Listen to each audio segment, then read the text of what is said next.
ગુરુ પૂર્ણિમાના પાવન પર્વ નિમિત્તે અમીરગઢ તાલુકાના વિવિધ મંદિરો અને ધાર્મિક સ્થળોએ ભક્તિભાવ સાથે ઉજવણી કરાઈ હતી। વહેલી સવારથી જ મોટી સંખ્યામાં શ્રદ્ધાળુઓ મંદિરોમાં ઉમટી પડ્યા હતા અને ગુરુના દર્શન કરી ગુરુ દક્ષિણા અર્પણ કરીને આશીર્વાદ પ્રાપ્ત કર્યા હતા।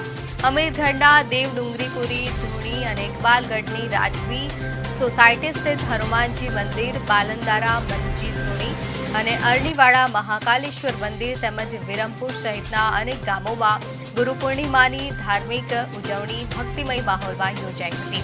ખાસ કરીને અરણીવાડા મહાકાલેશ્વર મંદિરે ગાદીપતિ પૂજ્ય કાળા બાઉજીના સાનિધ્યમાં ગુરુ પૂર્ણિમા મહોત્સવનું વિશેષ આયોજન કરવામાં આવ્યું હતું। મોટી સંખ્યામાં ભાવિકોએ કાળા બાઉજીની સમાધિના દર્શન કરી ગુરુ દક્ષિણા અર્પણ કરી હતી અને મહાપ્રસાદનો લાભ લઈ ધન્યતા અનુભવી।